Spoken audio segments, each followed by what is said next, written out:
Bismillahirrahmanirrahim. Assalamualaikum warahmatullahi wabarakatuh.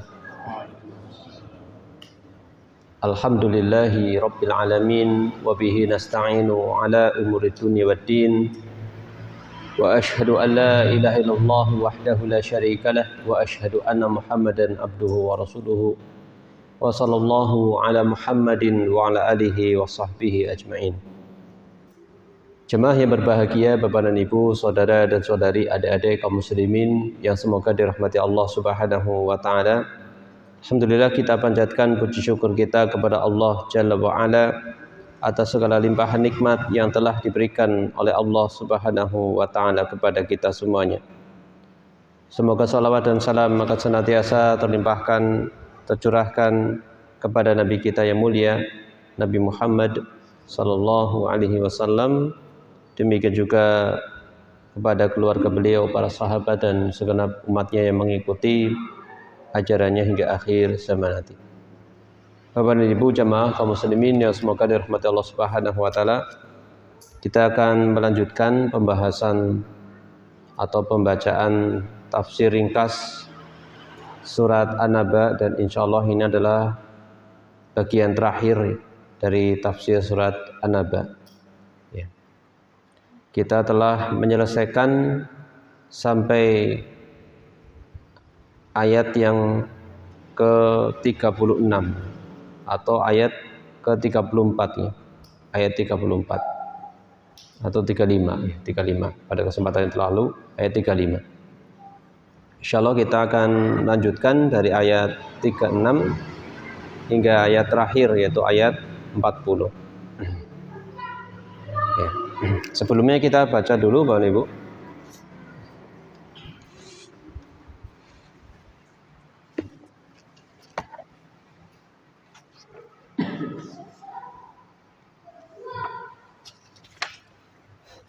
Ya, kita baca dari ayat 31 sampai ayat ke-40, ayat ke-40.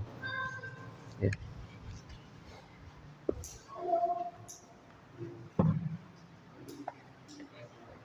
Ya, insyaallah. Kita awali dengan membaca ta'awudz terlebih dahulu atau isti'adzah.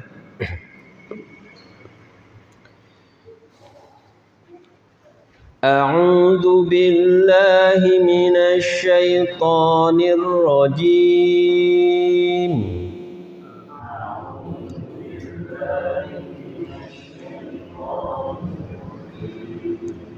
Inna lil muttaqina mafaza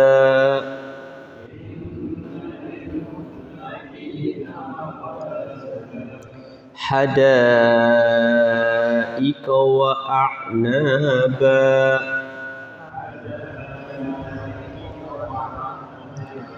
wa kawa'iba atraba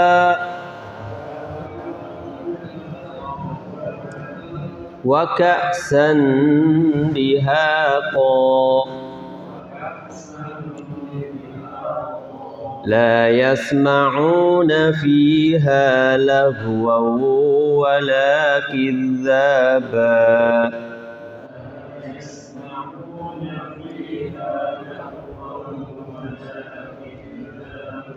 jazaa'an min rabbika 'ata'an hisaba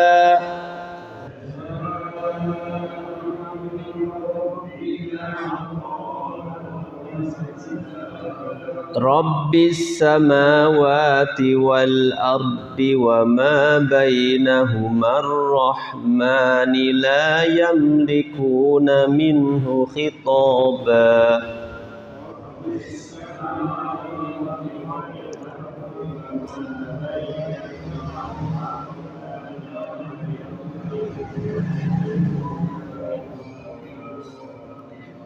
Yauma yakumur ruhu wal malaikatu saffa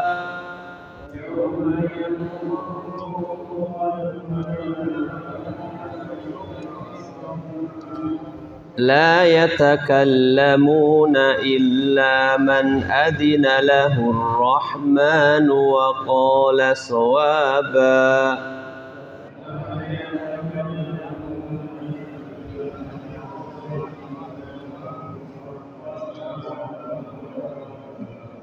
ذلك اليوم الحق فمن شاء اتخذ إلى ربه مآبا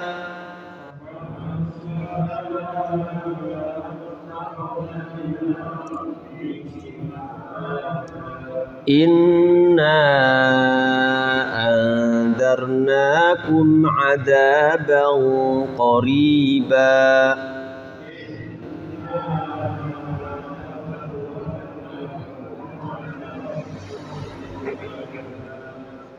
يوم ينظر المرء ما قدمت يداه ويقول الكافر يا ليتني كنت ترابا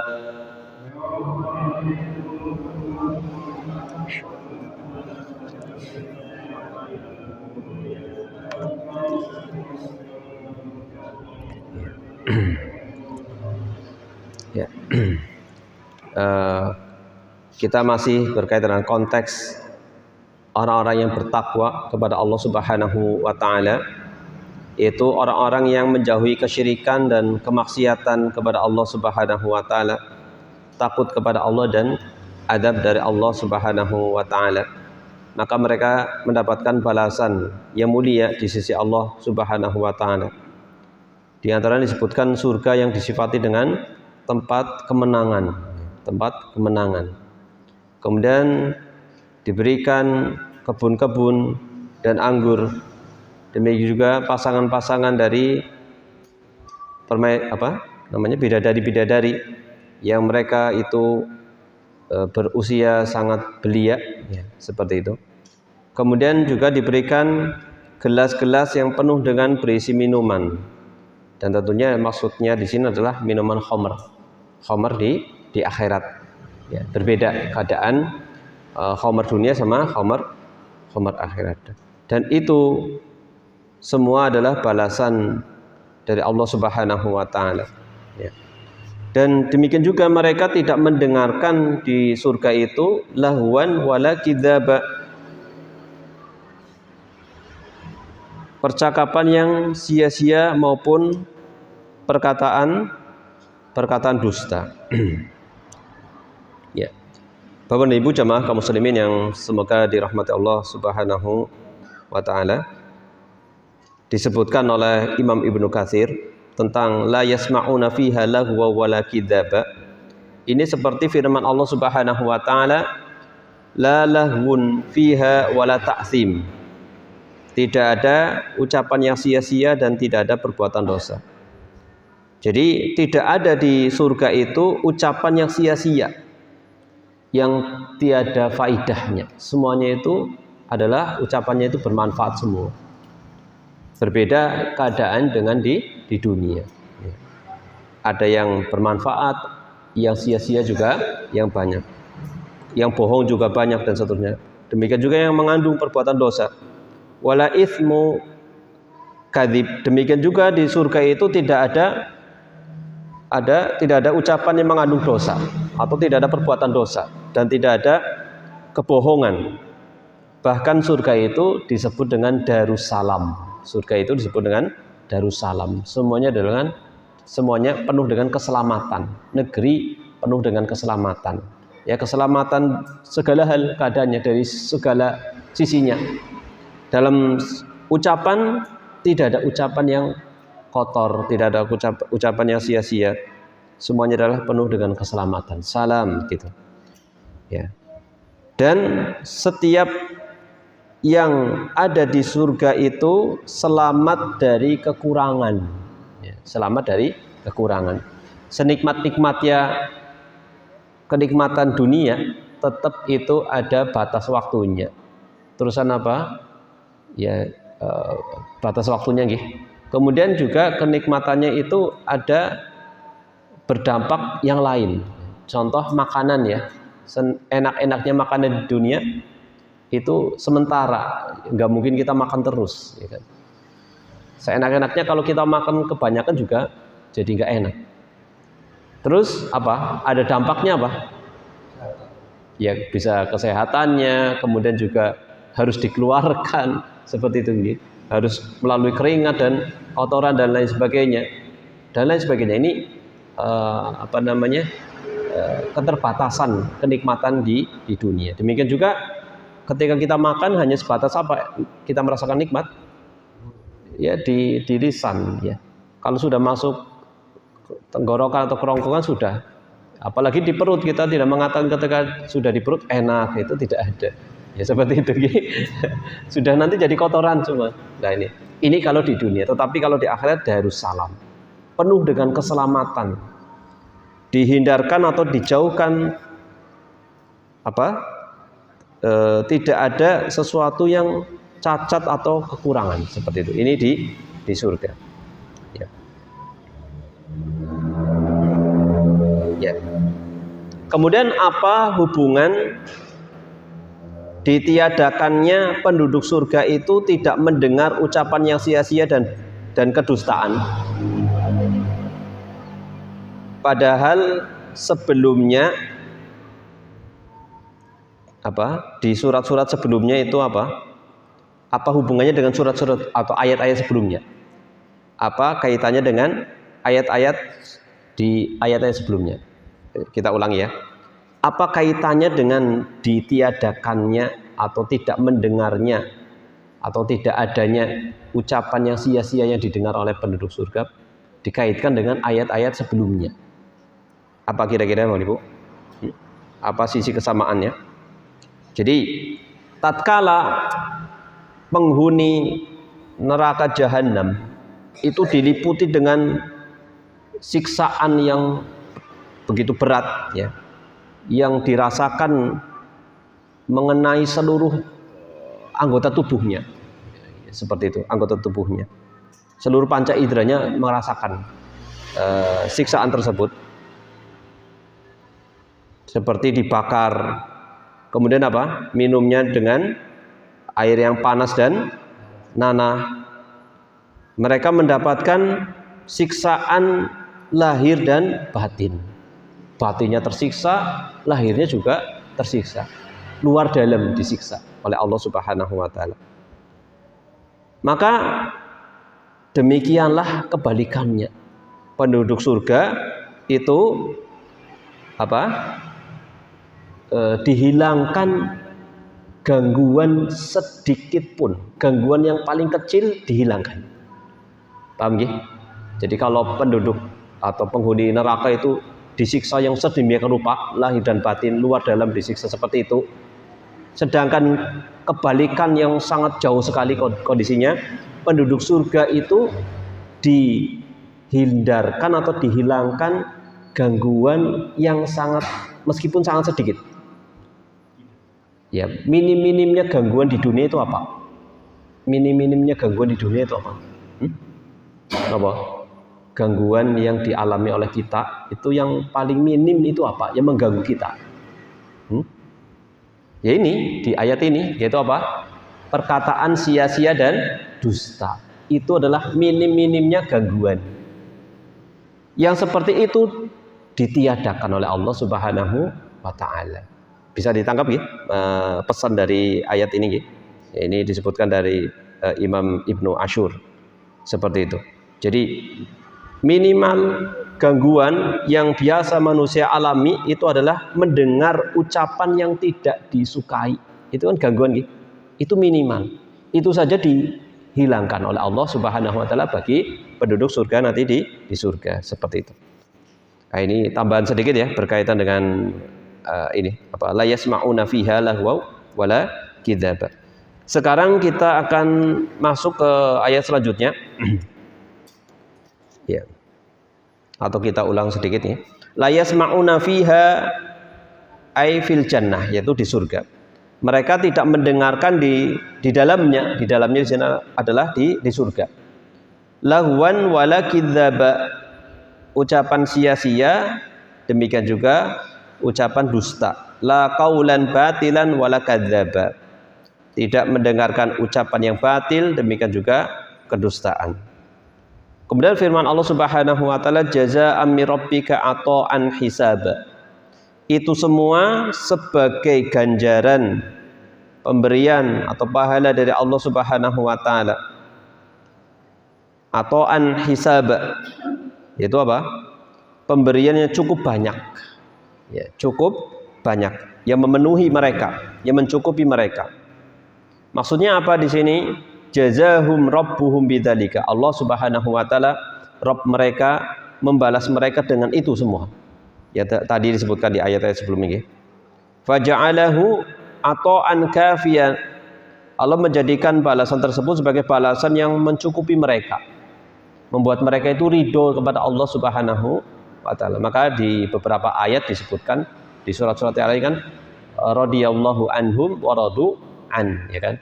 Radhiyallahu anhum wa radu an. Radhiyallahu anhum. Allah meridhoi mereka, penduduk surga. Itu. Cara meridhoinya adalah dengan memberikan ganjaran seperti itu.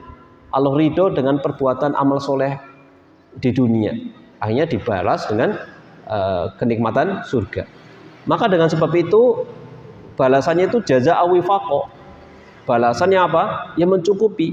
Maka apa yang dibalas itu ridho kepada Allah, seperti itu. Ya, ridho dengan apa yang diberikan oleh Allah Subhanahu wa taala tersebut. Ya. Wa wasful jabbar wa wasafal jabbar nafsahu ta'liman wa tadhkira. Allah Subhanahu wa taala Al-Jabbar, di antara nama Allah adalah Al-Jabbar. Yang maha berkuasa atau maha menyombongkan diri gitu, maha perkasa. Mensifati dirinya jazaa'an mir rabbika ata'an hisaba. Mensifati dirinya untuk mengajari manusia dan mengingatkan manusia. Fa'abdala min qalihi min rabbika. Kemudian dibawakan dengan lafadz min rabbika, ya, min rabbika. Wallahu alam, ini maksud sebenarnya apa ya? Kurang paham. Ini adalah Allah Subhanahu wa taala mensifati dirinya untuk mengajarkan, memberikan pengajaran kepada umat manusia dan memberikan peringatan kepada umat manusia. Allah Subhanahu wa taala mensifati dirinya dengan Rabbis samawati wal ardh, ini maksudnya. Rabbis samawati wal ard wa ma bainahuma. Tuhan yang memelihara langit dan bumi dan apa yang ada di antara keduanya. Yang Maha Pengasih, mereka tidak mampu berbicara dengan Dia. Gitu. Rabbis samawati wal ard wa ma bainahuma. Tuhannya atau Rabbnya yang memelihara langit dan bumi dan apa yang ada di antara keduanya, yang Maha Pengasih, mereka tidak mampu berbicara kepada Allah Subhanahu wa taala. Ai malikuhuma. Rabbis samawati wal ard maksud adalah malikuhuma, yaitu yang memiliki keduanya. Wal mutasarrif fihima, yang mengatur apa saja yang ada di dalamnya. Ini. Jadi Rabb itu adalah yang selain menciptakan juga memiliki dan mengatur. Ar-Rahman, Rabbis samawati wal ard wa ma bainahuma rahman. Seperti itu. Ar-Rahman, Allah Subhanahu wa taala mensifati dirinya, menamai dirinya dengan Ar-Rahman. La yamlikuna minhu khitaba. Yang Maha Pengasih. Bagaimana Allah Subhanahu wa taala memiliki sifat kasih sayang di sini?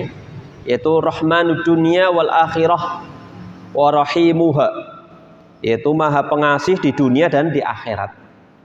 Wa rahimuha. Sedangkan Allah Rahim itu Rahim di akhirat. Gitu. Jadi apa bedanya antara Ar-Rahman sama Ar-Rahim? Masih ingat apa tidak Bapak Ibu? Dulu pas surat Al-Fatihah. Ya, insya Allah mungkin setelah ini kita juga ulang sekali pertemuan gitu, surat Al-Fatihah insya Allah ya, dengan lebih ringkas lagi. Sekali pertemuan. Kalau waktu itu kan berapa kali? Kita ulangi lagi karena penting surat Al-Fatihah. Setelah itu baru masuk surat Al-Baqarah insyaallah. Apa makna atau bedanya Ar-Rahman sama Ar-Rahim? Sama-sama memiliki sifat rahmat atau rahmah, kasih sayang. Apa bedanya? Di sini kan Ar-Rahman, Rahimud dunya wal akhirah wa rahimuha. yaitu Allah itu Maha Pengasih dunia dan akhirat dengan lafaz Ar-Rahman. Sedangkan Ar-Rahim, Rahim terhadap akhirat, Rahim di akhirat. Apa bedanya? Bedanya Ar-Rahman sama Ar-Rahim? Ya. Kalau Ar-Rahman itu sifatnya lebih luas. Lebih luas. Siapa saja mendapatkan kasih sayang Allah Subhanahu wa taala. Sedangkan Ar-Rahim, rahmat Allah itu khusus. Ya, khusus bagi orang yang beriman dan bertakwa kepada Allah Subhanahu wa taala, ya. Ya. Dari sini kalau kita merenungi makna Ar-Rahman Ar-Rahim, maka kita tidak bingung ketika melihat orang kafir, orang yang tidak taat kepada Allah kok mendapatkan kenikmatan dunia gitu. Enak gitu ya. Orang sholat sugih gitu ya. Bahkan kaya. Dari sini kita merenungi akan memahami itu karena dia mendapatkan kasih sayang Allah, tetapi di mana? Di dunia, seperti itu. Tidak sampai ke akhirat. Kalau dia beriman itu nanti dapat itu, seperti itu. Sedangkan orang yang beriman di dunia dapat, di akhirat dapat. Ya meskipun di dunia dalam sisi kekayaan ya tidak, terkadang bisa melebihi orang kafir, terkadang kalah gitu, seperti itu. Nah, di bawahnya itu.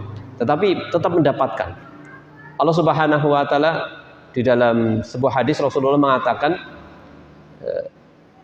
sesungguhnya Allah Subhanahu wa taala itu memiliki 100 rahmat. Sesungguhnya Allah itu memiliki 100 rahmat, 100 kasih sayang gitu. Kemudian diturunkan satu ke dunia gitu. Diturunkan satu ke dunia dan sisanya 99 itu disimpan nanti di akhirat gitu. Yang satu itu sudah dibagi-bagi ke seluruh makhluk. Ya kalau kita merasakan makan enak itu, Masya Allah nikmat temen nih gini ya, itu baru mungkin 0,00 berapa gitu, karena sudah dibagi-bagi. Itu saja sudah begitu nikmat. Lalu bagaimana kenikmatan surga, ya kan? Itu di dunia saja yang satu saja sudah dibagi-bagi begitu nikmatnya. Apalagi kenikmatan di surga, di akhirat kelak. Gitu. Dan ini akan diberikan kepada orang-orang yang beriman dan bertakwa. Innalil muttaqina mafaza. Gitu. Ya, jadi itu bedanya ya. Jadi Ar-Rahman itu luas. Siapa saja. Baik manusia, jin, hewan, semua makhluk yang ada di dunia. Sedangkan Ar-Rahim itu memiliki kasih sayang, rahmat, tetapi khusus bagi orang-orang yang beriman dan bertakwa kepada Allah Subhanahu wa taala. Ya. Kemudian kita lanjutkan di ayat ke-38, yauma yaqumur ruhu wal malaikatu saffa la yatakallamuna illa man adina lahu rahmanu wa qala shawaba. Disebutkan di ayat 37 dan 38. Di ayat 37 tidak ada yang sanggup berbicara kepada Allah Subhanahu wa taala. Semuanya tertunduk diam. Ya. Kemudian di ayat ke-38 disebutkan pada hari itu ketika ruh dan para malaikat berdiri bersaf-saf. Ya. Berdiri bersaf-saf. Mereka tidak berkata-kata, sampai pun para malaikat juga tidak berkata-kata. Tidak ada yang berani berbicara. Ya. Kira-kira kalau di dunia saja, gambaran di dunia saja. Kalau ada orang mengumpulkan, kemudian yang ada di situ ada satu orang mengumpulkan beberapa orang, kemudian yang dikumpulkan itu tidak ada yang berbicara, kira-kira menunjukkan apa? Ini kalau hitungan dunia ya, menunjukkan apa? Takut dan sangat berwibawa. Mungkin bos atau apa ya, takut abdomai apa ya. Demikian juga Allah Subhanahu wa taala. Ya, seperti itu. Raja dunia, raja akhirat, yaumiddin, penguasa hari pembalasan. Maka begitu agungnya Allah Subhanahu wa taala. Begitu berwibawanya Allah Subhanahu wa taala. Sampai-sampai para malaikat yang secara fisik begitu besar, makhluk-makhluk yang begitu besar, tidak ada yang sanggup berbicara, tidak ada yang berani berbicara sedikit pun. Mereka bersaf-saf, ya. Mereka tidak berkata-kata kecuali siapa yang telah diberi izin kepadanya, kecuali yang diizinkan. Ya. oleh Tuhan yang Maha Pengasih, dan dia hanya mengatakan yang benar. Dan dia hanya mengatakan yang benar. Yauma yaqumur ruh, hari di mana ruh itu berdiri. Hari di mana ruh itu berdiri, sofa, berdiri bersof-sof. Siapa yang dimaksud dengan ar-ruh di sini? Yaitu malakun azimun, satu malaikat yang begitu agung, la yughadiru qadrahu wahdah, yang tidak bisa diperkirakan kadarnya atau ketinggiannya, kedudukannya. Siapa di sini? Malaikat Jibril, pemimpinnya para malaikat. Wal malaikatu, dan para malaikat. Kira-kira malaikat Jibril itu malaikat atau bukan? Ya malaikat, yang disebut malaikat Jibril ya. Tetapi kok disebut malaikat lagi? Malaikat Jibril dan malaikat itu berdiri bersof-sof.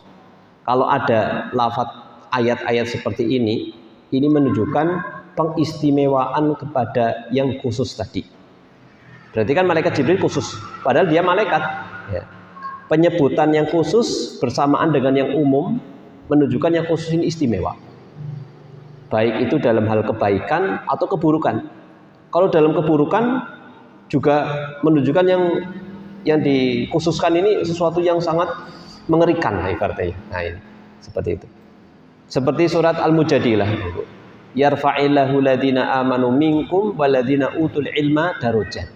Allah Subhanahu wa taala akan mengangkat derajat orang-orang yang beriman di antara kalian dan orang-orang yang diberi ilmu beberapa derajat. Pertanyaan, orang yang diberi ilmu di sini beriman apa tidak? Beriman, berarti dia juga beriman. Tetapi dikhususkan lagi menunjukkan keistimewaan orang yang beriman dan dia itu berilmu. Derajatnya lebih tinggi lagi, seperti itu. Nah, demikian juga di sini malaikat Jibril, ya. Beliau juga malaikat dan disebutkan malaikat lagi. Wal malaikatu sofa, para malaikat dan malaikat Jibril itu berdiri bersof-sof huna di sana. Di sini la yamliku ahadun. Ketika itu tidak ada yang seorang pun, maksudnya satu pun di antara mereka yang berani berbicara. Minal khalqi, maksudnya apa? Tidak ada seorang pun dari makhluk yang berbicara minar rahman, di hadapan Allah Maha Pengasih. Khitoban, satu ucapan saja, tidak ada yang sanggup berkata-kata. Kemudian firman Allah, la yatakallamuna, tidak ada yang berbicara atau berkata-kata biyadi yadaihi, di hadapan Allah Subhanahu wa taala, illa man adina lahu rahmanu wa qala shawaba, kecuali yang diizinkan oleh Allah Subhanahu wa taala yang Maha Pengasih kepadanya.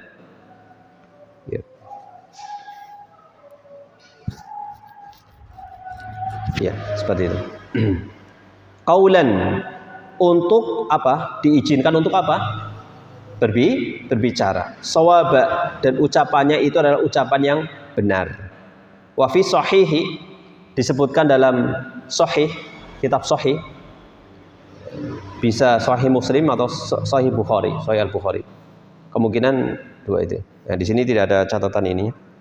Disebutkan dalam kitab sahih, yaitu intinya adalah hadis ini adalah hadis sahih, bahwasanya anna Nabi sallallahu alaihi wasallam, anna Nabi Muhammad sallallahu alaihi wasallam, bahwasanya Nabi Muhammad sallallahu alaihi wasallam huwa awwalu man yukallimullahu azza wa jalla fil mauqifi haitsu ya'ti tahtal arsy. Ya. Jadi tadi disebutkan tidak ada seorang makhluk pun yang berbicara kecuali yang diizinkan.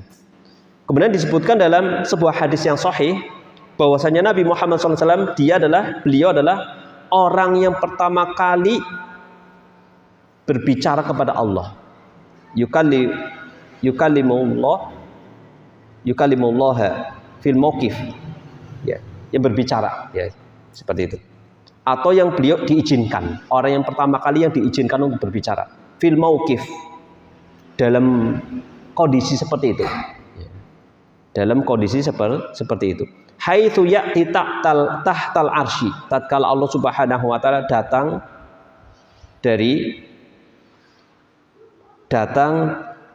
dari bawah arsy, seperti itu, ya.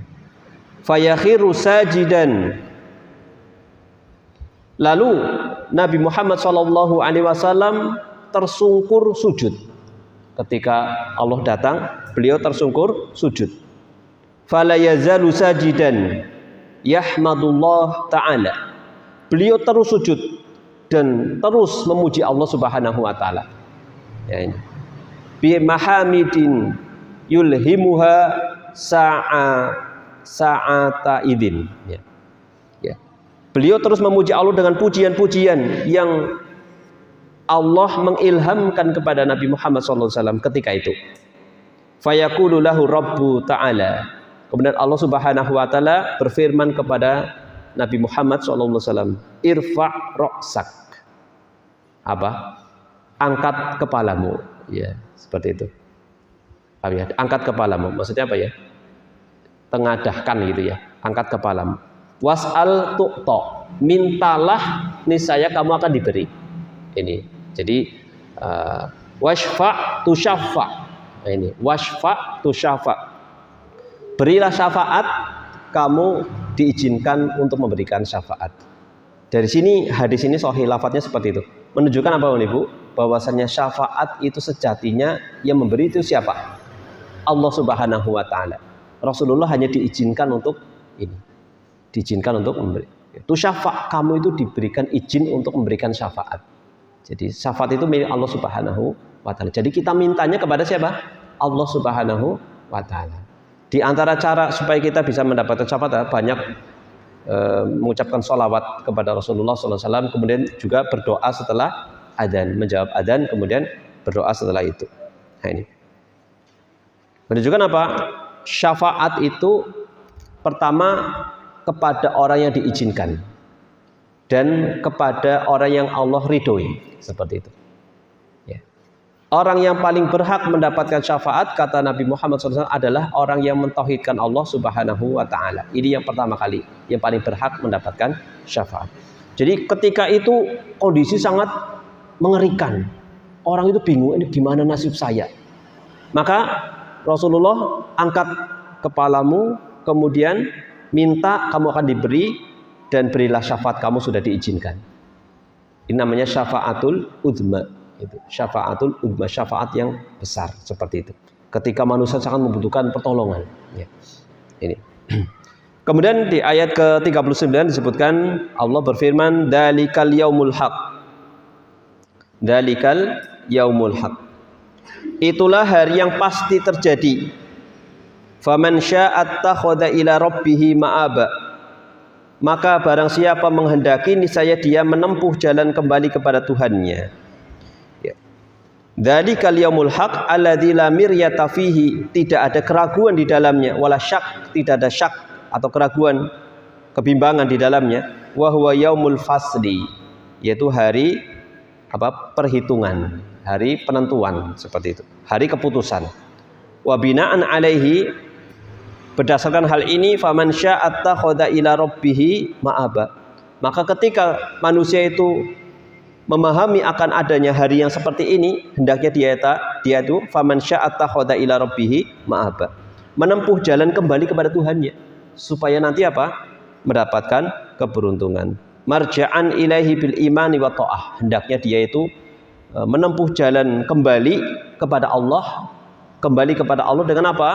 Dengan keimanan dan ketaatan kepada Allah Subhanahu wa taala. Seperti itu. Ya.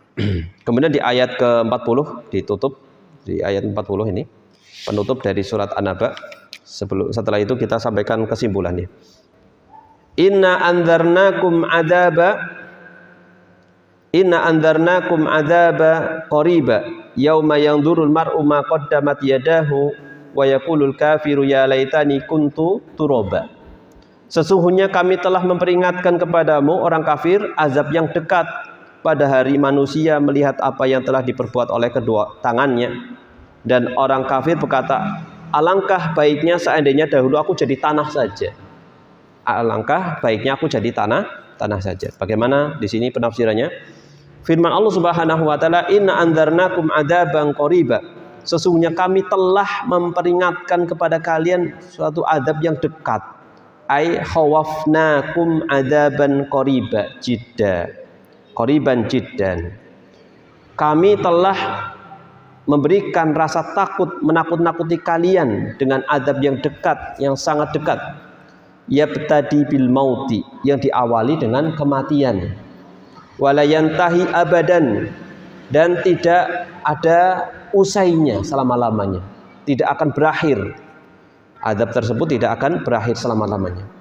Wadzalika, ya demikian itu, yauma yanzurul mar'u ma qaddamat yadah. Ketika itu hari di mana manusia itu melihat terhadap apa yang diperbuatnya. Seperti itu. Jadi semua perbuatan manusia itu terlihat semua. Meskipun faman ya'mal mithqala dzarratin khairan yarah wa may ya'mal mithqala dzarratin syarran yarah. Meskipun sebesar biji dzarrah atau biji sawi, semuanya terlihat. Min khairin aw syarrin. Apakah itu kebaikan atau keburukan, terlihat semuanya, ditampakkan semuanya. Meskipun manusia sudah lupa, apa ya sih dulu saya gini, kemudian di catatannya ditampakkan semuanya. Ya. Ai yara jazaa'a amalihi iyanan, yaitu manusia itu melihat balasan amalannya benar-benar, tidak ada yang menghalanginya, langsung dengan mata kepalanya sendiri, seperti itu. In kana amaluhu khairan juziya bimithlihi. Jika amalannya itu baik, maka dibalas dengan yang semisalnya. Ya kan kaidahnya apa? Al jazaa'u min jinsil amal, ya kan? Ya. Wa in kana syarran juziya bimithlihi. Jika keburukan maka dibalas dengan yang semisalnya, itu buruk juga. Kemudian ketika itu orang kafir mengatakan yaqulul kafiru ya laitani kuntu turaba. Karena sudah ditampakkan amalannya dan dia tahu nanti bagaimana nasibnya, orang kafir mengatakan sekiranya saja saya itu menjadi tanah saja. Bisa aku tadi lemah baiklah gitu. Ya seperti itu nggih. Innahu lamma yarok. Bagaimana kau bisa mengatakan demikian? Ingin menjadi tanah saja. Innahu lamma yarol bahaim. Orang kafir tersebut ketika melihat hewan-hewan ba'dal kisos, setelah hewan itu saling dikisos, ya. Jadi hewan itu saling dikisos, diadili nanti pada hari kiamat. Tetapi nanti tidak ada yang surga neraka. Ya. Misalnya dulu saling seruduk-serudukan, diadili, dikisos, seperti itu. Lamma sarat turoban. Setelah dikisos, mereka menjadi turoban, menjadi tanah, hewan-hewan itu tersebut. Karena tidak ada balasan surga atau neraka hewan itu. Yatamanna al-kafir. Orang kafir melihat itu berangan-angan. Wa huwa fi adab. Wa huwa fi adabihi. Dalam keadaan dia sedang diadab. Au laukana turoban. Sekiranya dia itu menjadi tanah saja. Mithl bahaim. Seperti hewan-hewan. Walau lal adab. Wasyiddatuhu wa dawamuhu lamma tamanna an yakuna turoban abada. Sekiranya bukan karena adab dan dahsyatnya adab dan terus-menerusnya adab, niscaya orang kafir tidak mengangan-angankan untuk menjadi tanah, seperti itu. Ini penutup ayat penutup dari surat An-Naba. Mudah-mudahan bisa ditangkap ya. Kemudian terakhir kita sampaikan kesimpulan. Ada 6 kesimpulan pendek. Langsung yang pertama, penjelasan karomah orang-orang yang bertakwa. Karomah atau keutamaan orang-orang yang bertakwa. Jadi memiliki karomah orang bertakwa itu. Nanti karomahnya nanti di surga itu seperti itu. Dan keutamaan sifat takwa, keutamaan bertakwa. Jadi keutamaan orang yang bertakwa dan keutamaan perbuatan takwanya. Kemudian yang kedua, pensifatan yang begitu indah terhadap kenikmatan surga, sebagaimana disebutkan di ayat-ayat tadi, di ayat 31 sampai selanjutnya. Kesimpulan yang ketiga, tercelanya berdusta dan atau berkata bohong dan berkata yang sia-sia, dan tercelanya pelakunya. Itu. Kenapa? Surga itu dihilangkan dari kayak gituan. Maka perbuatan di dunia itu tercela. Ya. Kemudian yang keempat, penjelasan begitu dahsyatnya, begitu ngerinya kondisi saat itu, ya. Dan beratnya waktu itu, beratnya keadaan ketika itu. Ya, orang sangat ketakutan, ketar-ketir, ya. Nanti nasibnya bagaimana? Dan yang kelima, penetapan keyakinan dibangkitkannya manusia dan dibalasnya amal perbuatan manusia. Dan yang terakhir, Bapak Ibu, kita akhiri dari kesimpulan ini, motivasi untuk beramal soleh. Jadi Dari ayat tadi kita sebenarnya itu dimotivasi untuk beramal soleh dan menjauhi perbuatan-perbuatan buruk seperti itu yang mendatangkan dosa seperti itu.